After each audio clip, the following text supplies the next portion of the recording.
Hello दोस्तों, मैं संजय पारिक आपका एक बार फिर आपके अपने YouTube channel Pareek physics academy में स्वागत करता हूं। दोस्तों, आज का टॉपिक है कॉम्बिनेशन ऑफ रेजिस्टेंस या प्रतिरोधों का संयोजन। आइए देखते हैं। तो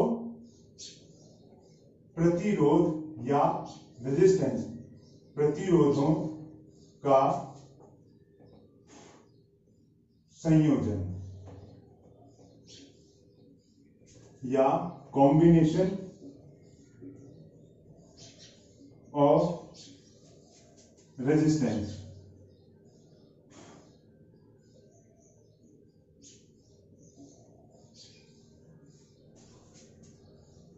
दोस्तों, जैसा कि आपने पढ़ा है, प्रतिरोध इस तरीके से इलेक्ट्रॉनिक सिंबल होता है जिसका, ठीक है, ये R से डिनोट किया जाता है। ये प्रतिरोध का पहला सिरा होता है, ठीक है, फर्स्ट एंड, और ये प्रतिरोध का सेकंड एंड होता है। प्रतिरोध के दो एंड्स हैं, फर्स्ट और सेकंड, ठीक है। अब अगर मुझे किसी सर्किट में प्रतिरोधों को जोड़ना है, कंबाइन करना है, तो मेरे पास में कितने तरीके हो सकते हैं इनके कॉम्बिनेशन के। तो there are maximum possible two ways of combination of any type of resistance. किसी भी प्रकार के रेजिस्टेंस को प्रतिरोध की सर्किट में जोड़ने के दो तरीके मेन होते हैं, ठीक है। फर्स्ट कॉम्बिनेशन जो होता है वो होता है सीरीज कॉम्बिनेशन, सीरीज, या इसको हिंदी में बोलते हैं श्रेणी क्रम। और दोस्तों, जो दूसरा कॉम्बिनेशन होता है वो होता है पैरेलल या समांतर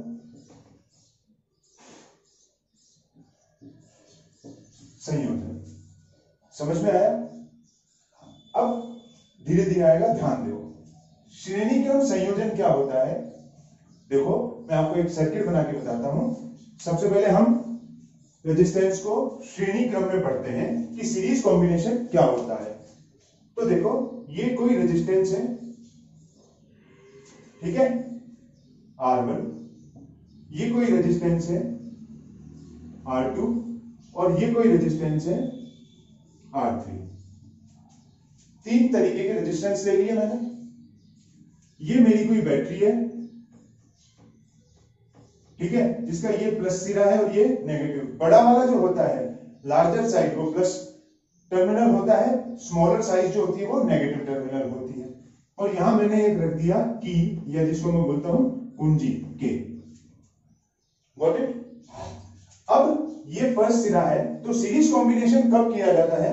जब ये सेकंड सिरा है, ये फर्स्ट, ये सेकंड, ये फर्स्ट, ये सेकंड। जब किसी भी रेजिस्टेंस का सेकंड सिरा दूसरे रेजिस्टेंस के फर्स्ट सिरे से जोड़े। ध्यान देना, सेकंड सिरा किससे जोड़े? फर्स्ट से। क्लियर है? सेकंड सिरा फर्स्ट से जोड़ेंगे तो ये जो कॉम्बिनेशन होगा, ये कॉम्बिनेशन कहलाएगा सीरीज कॉम्बिनेशन, ठीक है। इसको कंबाइन कर देते हैं, सर्किट को कंप्लीट कर देते हैं। तो ये मैंने की लगा दी। की को जब क्लोज करेंगे तब सर्किट में करंट फ्लो होगा, ठीक है। तो ये मेरा बैटरी है, बैटरी का वोल्टेज है V, और बैटरी से जो करंट आ रही है वो है I, ठीक है। ये करंट इस R1 में से जाएगी, सेम करंट R2 में से पास होगी, सेम करंट R3 में से पास होगी। अब ये 1 2 हटा देता हूं मैं, मुझे इनकी जरूरत केवल कॉम्बिनेशन तक की, ठीक है। तो करंट, सेम करंट पास होगी R1 R2 R3 में से। क्लियर है? तो R1 में से जैसे ही करंट पास होगी, यहां पर जो मेरा पोटेंशियल डिफरेंस होगा वो होगा V1। जब यही करंट, देखो ये एक एंड है, ये एक एंड है, जब यहां पोटेंशियल डिफरेंस होगा V2, मतलब इसके ऊपर पोटेंशियल डिफरेंस, इसके ऊपर पोटेंशियल और इसके ऊपर पोटेंशियल, दोनों का जो डिफरेंस होता है वो पोटेंशियल डिफरेंस होता है। इसके ऊपर पोटेंशियल और इसके ऊपर पोटेंशियल, दोनों का जो डिफरेंस है वो V1 है। यहां जो डिफरेंस है वो V2 है, और यहां जो डिफरेंस है वो V3 है। करंट की वैल्यू तीनों के तीनों रेजिस्टेंस में कैसी है? सेम है। ध्यान देना एकदम। मैंने एक कॉम्बिनेशन किया है यहां पे रेजिस्टेंस का, जिसमें रेजिस्टेंस को सीरीज में जोड़ा है, एक बैटरी लगाई है, एक की लगाई है, करंट फ्लो हुआ, करंट की वैल्यू तीनों रेजिस्टेंस में सेम है, जबकि पोटेंशियल डिफरेंस तीनों रेजिस्टेंस में अलग अलग है। ठीक है, तो एक ट्रिक बताता हूं, ये ट्रिक आप कभी नहीं भूलोगे, ये ध्यान रखोगे ना तो रेजिस्टेंस को सीरीज में, पैरेलल में, कैपेसिटर्स को सीरीज में, पैरेलल में पढ़ने में मजा आएगा, कभी जिंदगी में नहीं भूल पाओगे। तो यहां पे देखो सेम और डिफरेंट। अब यहां पे सेम क्या है, आई, तो सेम को मैं ले लेता हूं करंट, और डिफरेंट क्या है, V, यहां V1 है, यहां V2 है, यहां V3 है, तो डिफरेंट में ले लेता हूं V। तो ट्रिक ये है कि जो सेम है उसको तो छोड़ देते हैं और जो डिफरेंट है उसको लेकर के सॉल्व करते हैं। मुझे क्या करना है, इस सर्किट का इक्विवेलेंट रेजिस्टेंस, तुल्य प्रतिरोध निकालना है। तो मैं क्या करूंगा, जो सेम चीज है उसको छोड़ दूंगा, जो डिफरेंट है उसको लेकर के सॉल्व करूंगा और इक्विवेलेंट रेजिस्टेंस का फॉर्मूला निकाल लूंगा। क्लियर है? तो डिफरेंट क्या है यहां पे, वोल्टेज या पोटेंशियल डिफरेंस। तो देखो total voltage V is equal to, देखो V है ना, ये किसके बराबर होगा, V1 plus V2 plus V3 के। तो यहां लिख लेते हैं अपन V1 plus V2 plus V3। ठीक है, अब हमारे पास एक लॉ है जिसको मैं बोलता हूं ओम्स लॉ, और ओम्स लॉ मुझे बोलता है V is directly proportional to I या V is equal to IR।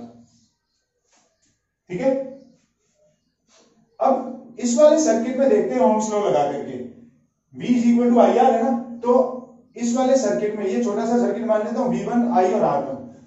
तो R1 के लिए मैं देखता हूं V1 क्या हो जाएगा मेरा, I तो सेम है, I इंटू R1। सेकेंड वाले रेजिस्टेंस के लिए मैं देखता हूं, इसके लिए V2 क्या हो जाएगा मेरा, I इंटू R2, और V3 हो जाएगा I इंटू R3। तो यहां हो जाएगा V2 बराबर I इंटू R2 और V3 बराबर I इंटू R3। अब ये इक्वेशन अगर मैं 1 मान लूं, तो इक्वेशन नंबर 1 में मैं V की, V1, V2 और V3 सबकी वैल्यूज रखूं, वैल्यू रख के सॉल्व करूं, तो इधर देखो जरा क्या आएगा। V की जगह मैं रख देता हूं IR is equal to IR1 plus IR2 plus IR3। I common ले लेता हूं, तो IR is equal to, I common लिया मैंने, R1 plus R2 plus R3, I से I कैंसिल आउट हो गया, तो R इक्विवेलेंट फॉर्मूला आ गया मेरे पास में, R is equal to R1 plus R2 plus R3। तो जब भी रेजिस्टेंस को सीरीज कंबाइन करेंगे तो हम उनको सीधा ऐड कर देंगे। ठीक है, अगर मेरे पास यहाँ 1, 2 और 3 ओम्स होते और मुझे इक्विवेलेंट रेजिस्टेंस निकालना होता तो मैं कर देता 1 प्लस 2 प्लस 3, तो टोटल इक्विवेलेंट रेजिस्टेंस मेरा उस केस में हो जाता 6 ओम। ओम रेजिस्टेंस की यूनिट होती है। तो समझ में आया सीरीज कॉम्बिनेशन? फटाफट पॉज करके नोट करो, अब अपन पैरेलल कॉम्बिनेशन पढ़ेंगे। ठीक है, चलिए।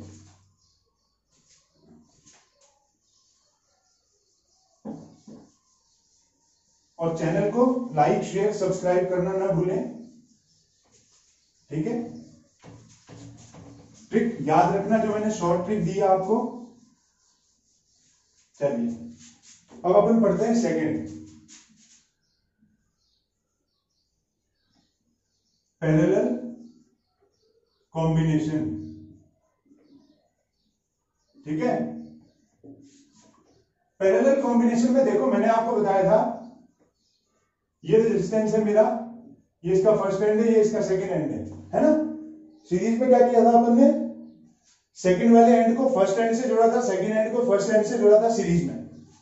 ठीक है, लेकिन जब ये मैं 3 रेजिस्टेंस लेता हूं, यहां पे देखो R1, ध्यान देना, R2, R3, ये इसका फर्स्ट एंड है, ये फर्स्ट एंड है, ये फर्स्ट एंड है, सेकंड सेकंड सेकंड।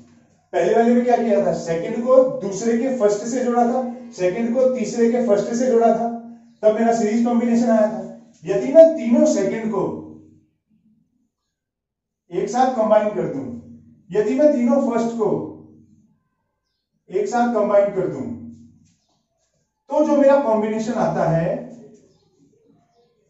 ये कॉम्बिनेशन कहलाता है पैरेलल कॉम्बिनेशन, या हिंदी में बोलते हैं इसको समांतर क्रम। क्या बोलते हैं? समांतर क्रम। तीनों सेकंड को एक साथ जोड़ दिया, तीनों फर्स्ट को एक साथ जोड़ दिया और सर्किट में लगा दिया मैंने एक बैटरी और साथ ही एक की या कुंजी। बैटरी का वोल्टेज है V और करंट जो इससे फ्लो हो रही है वो है I। अब देखो ये जो करंट है I, ये इस वाले पॉइंट के ऊपर यहां डिवाइड हो रही है 3 ब्रांचेस में। तो ऊपर वाले में चली गई I1, बीच वाले में I2, लास्ट वाले में I3। ठीक है। अब ये I1 इसमें से गई तो यहां पोटेंशियल डिफरेंस आया वो V आया, यहां पोटेंशियल डिफरेंस V और यहां पोटेंशियल डिफरेंस V। दोस्तों जब पैरेलल कॉम्बिनेशन होता है तो करंट डिवाइड होती है, पोटेंशियल डिफरेंस सेम होता है। आई रिपीट कि जब पैरेलल कॉम्बिनेशन होता है तो करंट डिवाइड हो रही है लेकिन पोटेंशियल डिफरेंस सेम होता है। तो यहां पे सेम क्या हो गया? V और डिफरेंट क्या हो गया? I। और मैंने आपको क्या बोला था अभी थोड़ी देर पहले, जो ट्रिक दी थी कि सेम चीज को तो छोड़ देते हैं और इक्विवेलेंट रेजिस्टेंस निकालने के लिए डिफरेंट को ले लेते हैं। ठीक है, तो चलिए सेम को छोड़ देते हैं, डिफरेंट को ले लेते हैं। अब वापस ओम्स लॉ क्या कहता है मेरा? V is equal to I R. तो मुझे अब इस फॉर्मूले को I की फॉर्म में लेके आना है। तो I की फॉर्म में लाऊंगा तो मैं रेजिस्टेंस को V के नीचे हो जाएगा, तो ये हो गया आई आर। समझ गए? अब इस वोल्टेज से टोटल करंट I आ रही है। I1 इधर चली गई, I2 इधर चली गई, I3 इधर चली गई। ठीक है, यहां से मुझे वापस I1 मिल गई, ये देखो I1 इधर से आई, यहां मुझे I2 मिल गई, यहां से मुझे I3 मिल गई। टोटल यहां पॉइंट पे मुझे I करंट मिल गई ना। तो टोटल करंट यहां पे मैं क्या लिख सकता हूं? टोटल करंट I बराबर I1 plus I2 plus I3। ठीक है। अब मुझे इस वाले रेजिस्टेंस के लिए देखना है, तो R1 के लिए देखता हूं मैं इस वाले फॉर्मूले से। तो I1 क्या निकालूंगा मैं? I1 बराबर V अपॉन R होता है ना, तो V तो सेम है यहाँ पे, अपॉन यहाँ क्या हो जाएगा? R1। सेकंड वाले के लिए अगर मैं देखूं तो I2 बराबर V अपॉन R2 और थर्ड वाले के लिए देखूं तो मैं I3 बराबर V अपॉन R3। समझ गए बात को?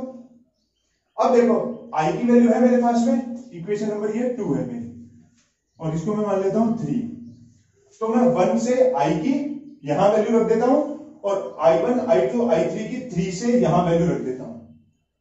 ठीक है, वैल्यू रखें तो ये हो जाएगा V अपॉन R बराबर V upon R1 plus V upon R2 plus V upon R3। V common ले लेता हूं तो ये हो जाएगा V अपॉन R बराबर V 1 upon R1 plus 1 upon R2 plus 1 upon R3। V से V कैंसिल आउट हो गया, तो ये फॉर्मूला मैं यहां लिख देता हूं 1 अपॉन R बराबर 1 upon R1 plus 1 upon R2 plus 1 upon R3। LCM ले इसका, तो 1 upon R is equal to R1 R2 R3, R1 plus R2 plus R3। ठीक है, यहां पे एलसीएम लेंगे अपन, तो यहां हो जाएगा अपना R1, तो यहां हो जाएगा R2 R3 प्लस यहां हो जाएगा R1 R3 और यहां हो जाएगा R1 R2। तो अपोजिट करें इसको, तो R इज इक्वल टू जाएगा R1 R2 R3 upon R2 R3 plus R1 R3 plus R1 R2। ये आपका आंसर हो गया। अगर आपको 1, 2, 3 ओम्स इनकी वैल्यू दे रखी है तो आप वो वैल्यू इस वाले फॉर्मूले में रख करके इक्विवेलेंट रेजिस्टेंस आपका निकाल सकते हैं। ठीक है, तो ये आपका सीरीज और पैरेलल कॉम्बिनेशन है रेजिस्टेंस का। ट्रिक एक ही है कि सेम चीज को छोड़ दो, डिफरेंट से लेकर के सॉल्व करके इक्विवेलेंट रेजिस्टेंस की वैल्यू निकाल लो। दोस्तों इसी तरीके के वीडियोस देखने के लिए इस चैनल को लाइक, शेयर, सब्सक्राइब जरूर कीजिए, और अगर आपको कोई टॉपिक पढ़ना है तो कमेंट सेक्शन में जाकर के कमेंट कीजिए। Thank you, have a nice day.